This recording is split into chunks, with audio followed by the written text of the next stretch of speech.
మన ఉమ్మడి అభ్యర్థి అయిన తెలుగుదేశం పార్టీ అభ్యర్థి పైటాల సునీతక్క గారికి, వేదిక మీద ఉన్నటువంటి పెద్దలకు, గ్రామ ప్రజానీకానికి, తదితర గ్రామాల నుంచి చేసిన తెలుగుదేశం పార్టీ కుటుంబ సభ్యులకు, పాత్రికేయులకు, పోలీస్ శాఖ సిబ్బందికి అందరికీ పేరు పేరున నా యొక్క నమస్కారాలు తెలియజేసుకుంటూ, ముఖ్యంగా ఇప్పుడు ఎన్నికల సమయం ఆసన్నమైంది. గతంలో మనం 2019లో మాత్రమే ఇక్కడ మాట్లాడారు.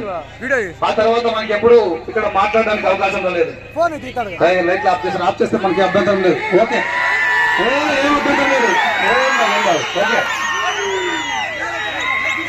సరే, ఓకే వస్తుందిలేండి. 9 గంటలకి వచ్చేస్తుంది. రాకపోయినా వచ్చే అవసరం లేదు. 9 గంటలకు పోతే ఓకే, కార్యక్రమం ఉద్దేశం అనుకుందాం. ఓకే సరే, చెప్పేది ఓకే ఓకే చెప్పేది సరే. దయచేసి అందరూ సమయం పాటిస్తే మనం ఇక్కడికి వచ్చింది ఓట్లు ప్రజల్ని చైతన్యపరచడానికి. మనం ఎదురులాడుకుంటే వచ్చే లాభం ఏం లేదు.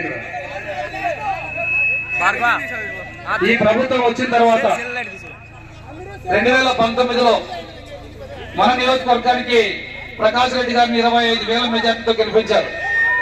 అది ఎలా గెలిపించారో మీకు ఒకసారి చెప్తాను. ఆయన గెలిచిన తర్వాత ఈ గ్రామాన్ని ఎప్పుడైనా సందర్శించాడంటే ఒక్కసారి మాత్రం సందర్శించి బ్యాంకు దగ్గర ఒక టెంకాయ కొట్టి వెళ్ళిపోయాడు అంతే. అది ఎందుకు కొట్టాడో తనకే తెలియదు తప్ప ఈ గ్రామానికి వచ్చింది లేదు, చేసింది లేదు. ఆయన గెలిచింది ఎట్లా అంటే, మన ఒక అబ్బాయిని అడిగారు, మన పార్టీలో చేరాడు ఒక అబ్బాయి. చేరి అన్నా మీకు తెలియలేదు, నేను కూడా మోసపోయా, నాకు పొరపాటున ఓట్లు ఎక్కినాయి అనుకున్నా, నాకు ఉద్దేశంగానే వీళ్ళు 5 ఓట్లు ఎక్కించారు 5 బూతుల్లో, నేను నాగసముద్రం పంచాయతీలో 3 ఓట్లు వేసా.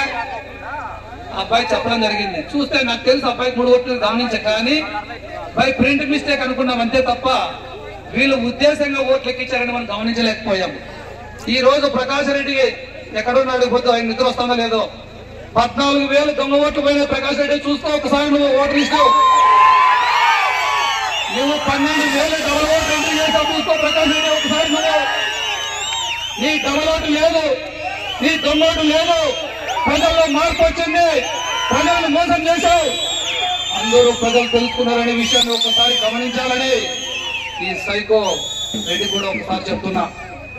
మన గురించి ఒకసారి ఆలోచన చేస్తే 2014 నుంచి 2004 నుంచి 2014 వరకు కాంగ్రెస్ ప్రభుత్వం ఉంది.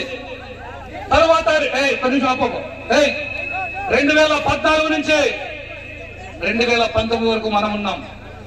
కేవలం 5 సంవత్సరాలు మాత్రమే మనం ఉన్నాం. ఆ రోజు మనకి చాలా తక్కువ బడ్జెట్, 1,00,000 కోట్ల అప్పుతో మనం ఇక్కడ వచ్చాం. రాష్ట్ర విభజన జరిగింది. ఆ రోజు చంద్రబాబు నాయుడు అయితే తప్ప ఈ రాష్ట్రాన్ని అభివృద్ధి చేయాలనే ఆలోచనతో ఆంధ్ర రాష్ట్ర ప్రజలు ఆలోచన చేసి చంద్రబాబు నాయుడు ముఖ్యమంత్రి చేయడం జరిగింది. కానీ ముఖ్యమంత్రి చేసిన తర్వాత ఈ రాష్ట్రంలో తెలంగాణ ఎలా అయితే అభివృద్ధి చెందిందో దానికి దీటుగా నా రాష్ట్రంలో అభివృద్ధి చెందాలనేటువంటి ఒక ఆలోచనతో, ఒక విజన్ తో, ఒక అమరావతిని నిర్మిస్తూ, ప్రజలు బాగోగులు చూసుకుంటూ, సంక్షేమాన్ని చూస్తూ, అభివృద్ధి చేస్తూ ముందుకెళ్ళినటువంటి సందర్భాలు మనం ఎన్నో చూసాం. ఈ రోజు ఇదే సందర్భంగా చెప్తున్నా, మేము ఈ 5 సంవత్సరాలు మీరు 2004 నుంచి 2014, 2019 నుంచి 2024 వరకు 15 సంవత్సరాలు మీ పరిపాలన, మీరు ఎక్కడైనా 1,00,000 రూపాయలు అభివృద్ధి చేశామని చూపించగలరా? మీ ప్రకాష్ రెడ్డి బోర్డు ఎక్కడైనా చూపించగలరా అని సందర్భంగా అడుగుతున్నా. నేను చెప్తాను చూస్తూ, ఈ ఊర్లో ఏ ఒక్క వ్యక్తి అడుగు పెట్టినా ఊరు దాటే వరకు సిసి రోడ్లు నడవాలి. ఈ ఊర్లో ఏ సందులో వెళ్ళినా, ఏ ప్రాంతానికి వెళ్ళినా సిమెంట్ రోడ్ల పైన నడవాలి. ఈ గ్రామంలో 80 లక్షల రూపాయల పైన వెచ్చించి సిసి రోడ్లు వేశాం. ఈ విషయం కూడా ఆయన చెప్పండి, ప్రకాష్ రెడ్డికి అభివృద్ధి ఎంత ఏందో. అదే కాకుండా ఎస్సీ కమ్యూనిటీ హాల్ కట్టాం, గోయలకి ఫిషరీస్ బిల్డింగ్ కట్టాం, బీసీ కార్పొరేషన్ ద్వారా ముత్యాలమ్మ టెంపుల్ దగ్గర బీసీ బిల్డింగ్ కట్టాం, కమ్యూనిటీ హాల్ కట్టాం, బోర్ వేశాం, అక్కడ బోర్ వేసి మోటార్ ఇచ్చాం. ఎన్టీఆర్ ట్రస్ట్ ద్వారా ఉచితంగా కొంత వ్యయంతో పరిటాల ట్రస్ట్ ద్వారా ఉచిత మంచినీటి పథకాన్ని ఇస్తే ఈ 2019 వచ్చిన తర్వాత దాన్ని కూడా నిర్వీర్యం చేసి ప్రజలకు కడుపు కొట్టినటువంటి ఈ ప్రకాష్ రెడ్డికి మీరు ఎలాంటి తీర్పిస్తారో ఆలోచన చేయమని సందర్భంగా తెలియజేస్తున్నా. ఈ గ్రామంలో కొన్ని కోట్ల రూపాయల అభివృద్ధి మీ కళ్ళ ముందే ఉంది. ఇక్కడ అంగన్వాడీ బిల్డింగ్ మనం కట్టాం, పశువుల ఆసుపత్రి. మన నియోజకవర్గానికి కేవలం 3 ఆసుపత్రులు వస్తే పశువుల ఆసుపత్రులు కేవలం నాగసముద్రంలో మాత్రమే నిర్మించారు. 6 మండలాలకు 3 వస్తే నేను సునీతమ్మతో కొట్టాలి. ఈ మండలంలో ఎక్కడా లేనటువంటి పశువు వైద్యశాల ఈ నాగసముద్రం నిర్మించాం. అది కూడా నిర్మిస్తే 2019లో మన ప్రభుత్వం పోతే 7,50,000 రూపాయలు నిధులు మిగిలిపోయాయి. నాకు కేవలం 20 లక్షలు రావాల్సి వస్తే 3,50,000 వచ్చాయి. మిగతా డబ్బులు రాకుండా ఎమ్మకులు ఎక్కడ పెట్టి వాళ్ళు నన్ను చాలా ఇబ్బంది పెట్టారు. సరే 7,50,000 రూపాయలు నిధులున్నాయి, మిగతా పని చేయంలో సన్నాసులు అంటే ఆ పని ఆపేయించి 7,50,000 రూపాయలు దుర్వినియోగం చేసే సందర్భంగా తెలియజేస్తున్నా. అంతేకాకుండా ఈ రోజు మనం రోడ్డు వేసిన తర్వాత మనం ముందుకు తీసుకురావాలనుకున్నాం. నేను పదే చెప్పా, అక్క మనం మాకిచ్చాం 2019 మనం రోడ్డు వేయాలని.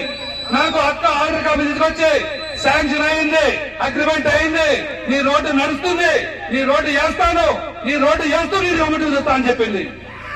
ఆ సందర్భంలో మనం రోడ్డు వేస్తే